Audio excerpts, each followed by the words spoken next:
sorry, in terms of draft. And if they really want this to work, they really have to go all out. And I think all out is the name for the side of SGD Omega with this Atlas. Yeah, Coach Rio looks like he's a little bit, he's not that comfortable with that pick, the way he's really picking at his foot.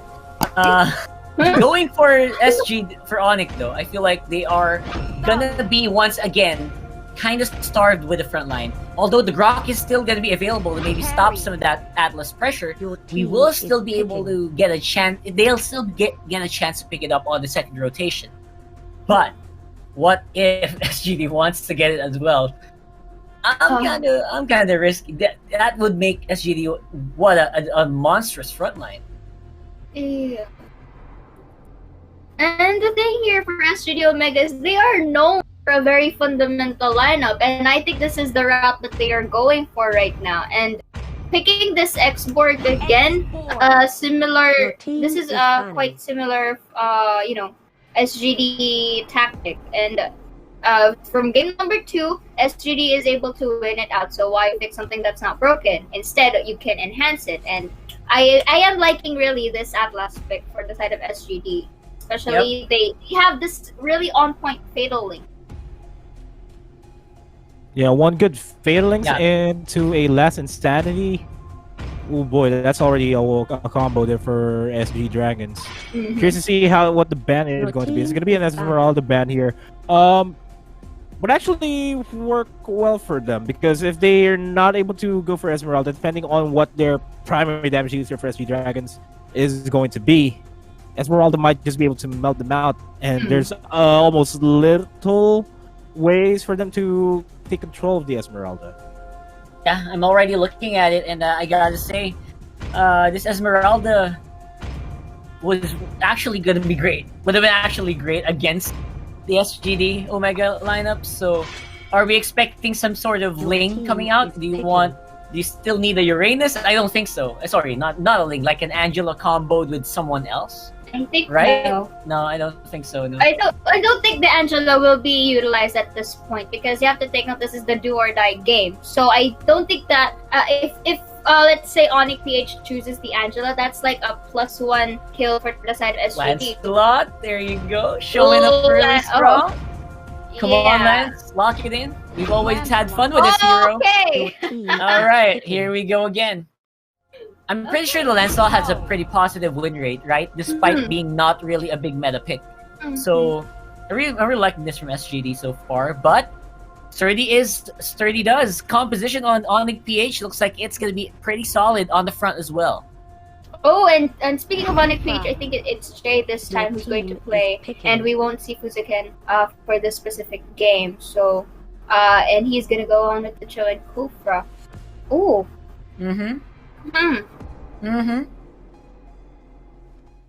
All right, what takes care of this though? What takes care of this really mobile front line here of Onic PH? I'm not sure. Are you drafting a marksman here, or are you gonna go for? Apparently, wow, such confidence on the mock shot. Okay. This is interesting.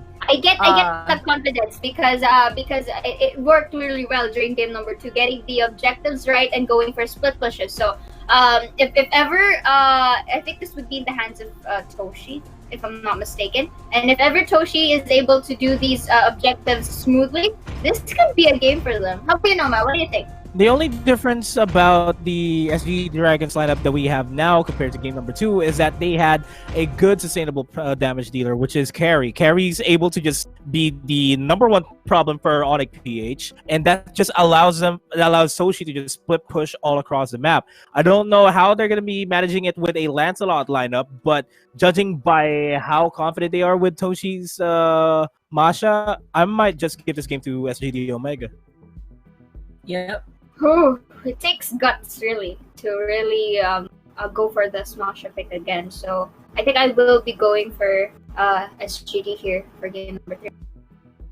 It either takes guts or a ton of confidence to be able to pull this off twice in a row against second place last season here in the Philippines. So I think Onic might just win this out by heart. and by pure, pure firepower. Let's go. I think it's a 2-1 Onic. All right, I'll accept that. Let's have a look and see if Wolf and Leo are ready for another long one. Let's go, animals. We are ready, and we are hoping for a long game, or at least a long series. I don't know if Leo is agreeing with me, but yeah, the Animals are back at it again with the caster's desk of game number 2, SGD. Game number 3, SGD Omega versus Onic PH. Who will take it and who will go home? We will decide. Leo, do you have any feelings about this matchup? Will this be a repeat of game number 2 for you? I actually like the Masha. I like how Toshi here can threaten a lane, and with the lack of Kimmy on the side of Onic PH, it's a little more of a gambit. Like, I'm sure it will be more significant because with the Kimmy on the other side, there's a counter threat. You know, you can mirror what what Masha is doing. But now with the carry, maybe this is Onic being a little more cautious, right? Especially with the Selena now being fielded, and maybe the first time we'll see Oh My Venus on a tank. It's just a matter of time. And yes, it is an Oh My Kufra already taking some damage. Where is this from? Down mid. All right. Yeah, what's mid, bro? That's Lancelot. This is weird from Onic PH. They fielded Jay this time instead of Fuzaken. Oh My Venus just trying to contest this buff. So when they play Jay, they put Jay in either Kaja or this time is Selena. And Selena for Jay is also very successful. Now Onic PH, they are going for an invade onto the red side, but there's a big collapse here coming out from Onic PH. Look at this, Masha bottom, I think. Toshi is fighting with Yaknu, and he's dead. Oh, got it. Nice. All right, so that's an off-camera kill. We were focused up here on SGD Omega's jungle, and there you go, Yaknu surviving with a sliver of health, barely one more hit. So far, so good for Onic PH, but the question really is, have they recomposed themselves? They seem to be really shaken in game 1, and Rockheart's spirits, as to say, wherein he believes in the heart of the almost champion. I'm wondering if that's gonna pay. Oh, but look at this. Fredin, nice dodge on the decimate. Oh, okay. Oh My Venus, we will showing some moves. Yeah, like Sidesteps the decimate. What's it called? The decimate. Yeah, sidesteps the ultimate of execution. Yeah. Oh, it's the fan of and Phantom execution. The decimate is with the third rose. Martis. The decimate is Martis, remember? Yeah, that's right. Phantom execution. It's been a long time.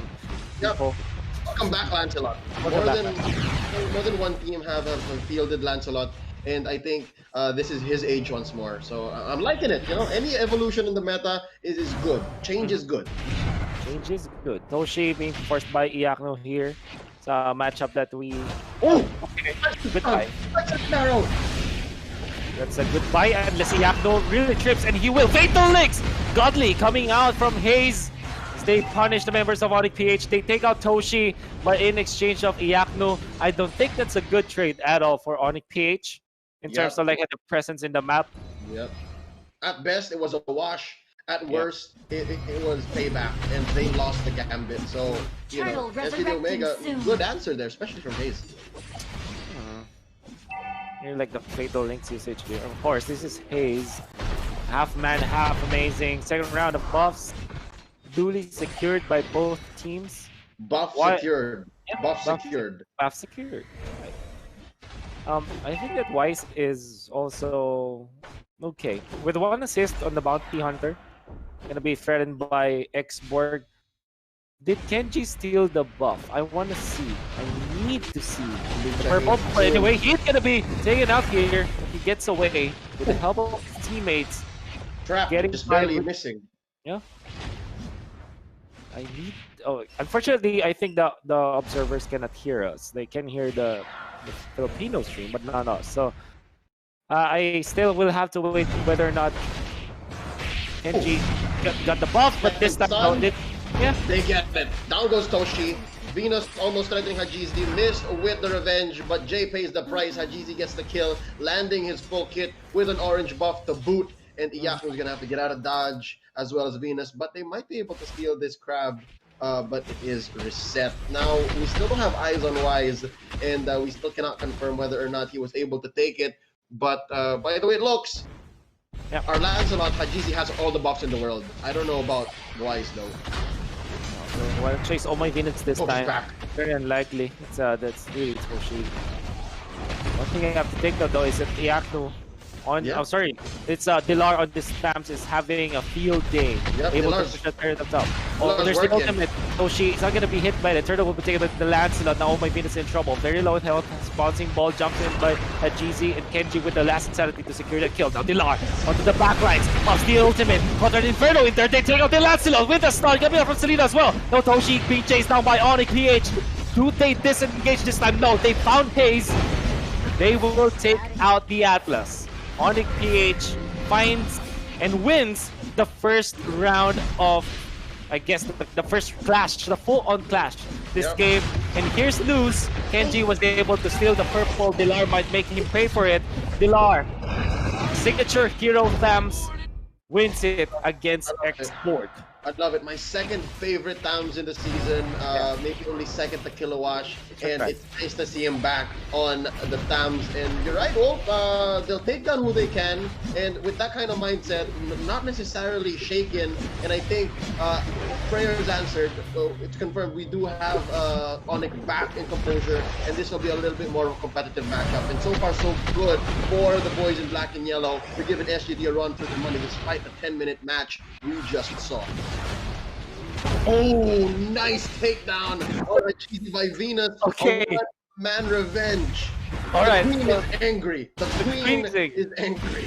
So before, Venus was like a queen in a regular setting where the queen just watches away from distance. This kind of queen is a chess queen.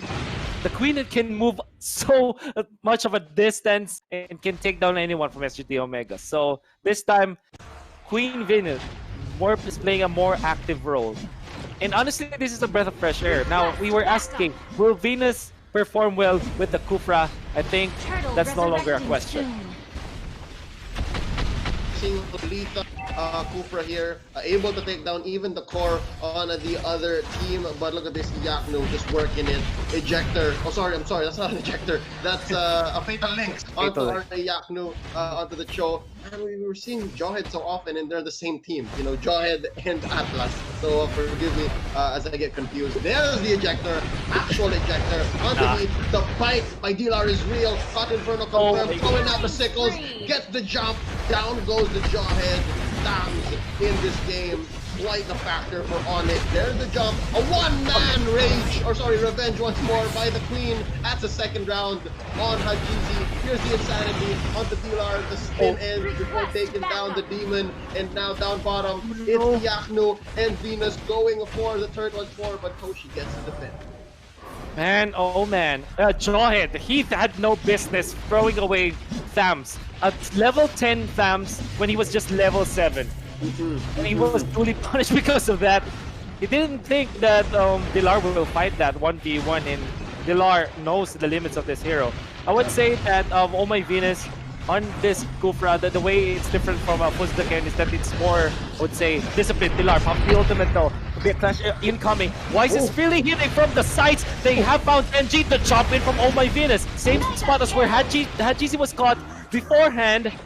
They take out Haze because of this. And speaking of Oh My Venus, this is the wall where he was able to pin down Hajizi. And you mentioned that it's just a 1-month Tyrant's Revenge or Rage, but it is what changed the game. It's all worth it.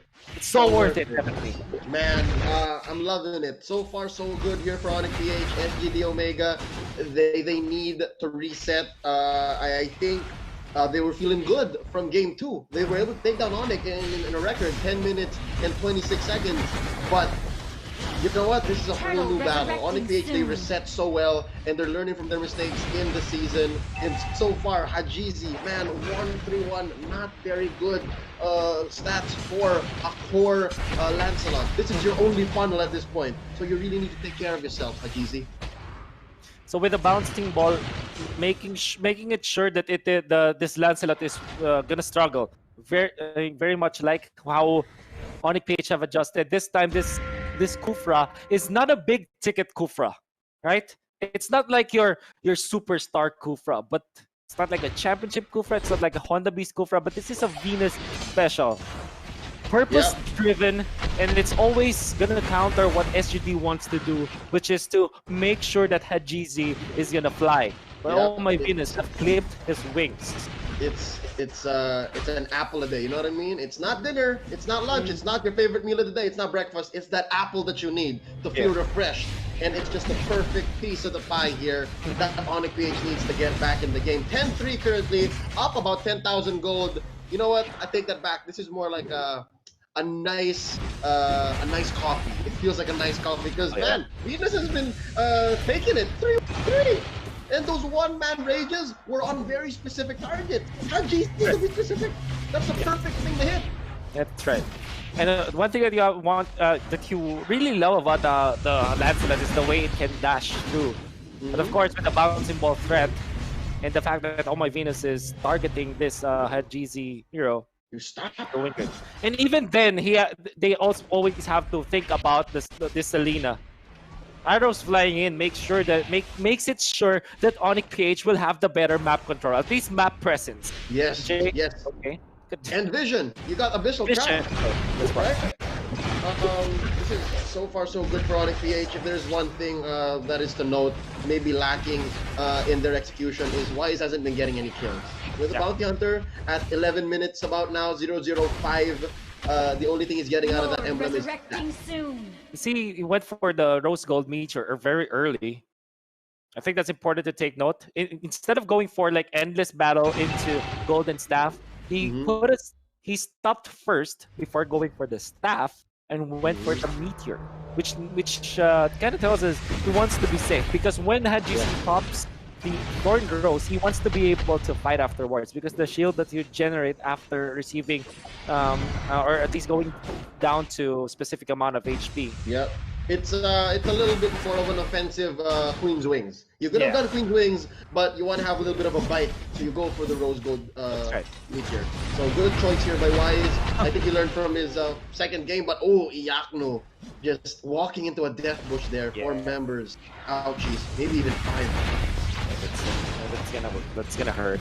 So Wise is very farmed right now, especially the rest of Onic PH. Dilar, Iyakno, and Wise. Even Oh My Venus almost trumps the net worth of Hajizi. Scratch that. Look at this. Jay and Oh My Venus, the most under-farmed heroes from Onic PH, they're still almost richer than the core of SGD Omega. Just 200 gold is nothing, honestly.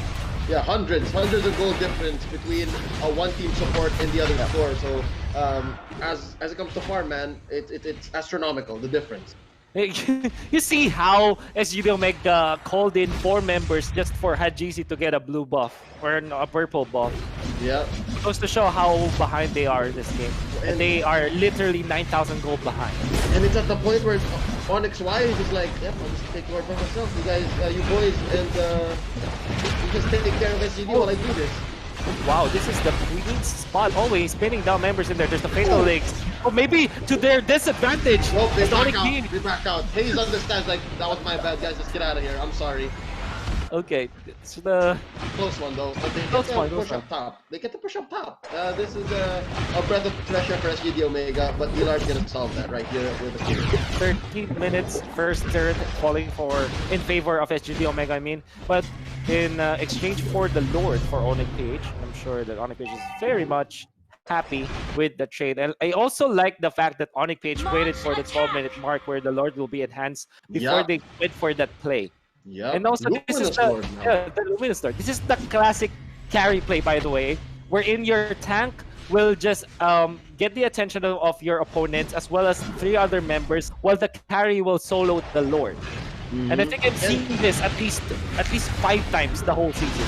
Yep, this is textbook carry thing. This is just good carry things. And by the way, Lopes, I think why is already an item lock. Because Wind of Nature, Golden Staff, Roku with your Endless Battle, the boot, the machete, and there you go! Oh man, rage on to Haze and was that Kenji? Oh, was Yep, Kenji. Kenji gonna pop his immortality here. He's about to go down, survive with some Faraga armor to boot.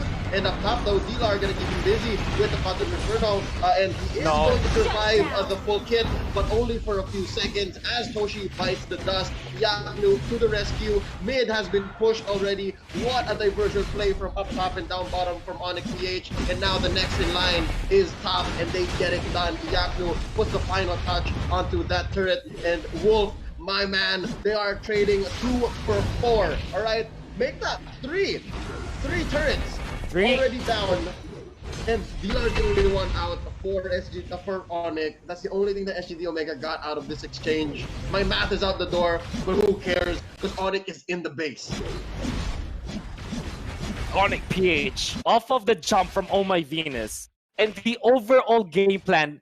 This is macro in written. I would say this is the macro Bible. There you go. Onic PH have showed us another way of an old way, but a different approach or a new approach on how you create chaos so that your opponents will make the mistake. Bottom lane, they have 3 members, and then up top there's Thams 1 versus 2. Even when that was of 1 versus 2, they know that the Thams will always outgun the Masha. That's written in the books. Thams wins the matchup against Masha, and probably the only hero that can outmatch the Masha. Yeah. Which means on the page, they got the better of this. They jump in. Okay, this is just chaos once again. Dilar onto the backlines, just trying to deal damage on the Toshi. They fended off SGD Omega once again. This is the move so that SGD Omega will not get any gold out of this, or at least only onto Hajizi. Again, they're funneled. Now the stun connects onto Toshi. Will they time? Just a little bit. Oh My Venus will miss the jump, but immediately gets away. They still have a lot of minions in here. Now Heat is in trouble. Can he go down? Oh, what an ultimate coming out from Oh My Venus. Allows them to get more kills. Hajizi is down. It sure is the base. Onic PH takes game 3.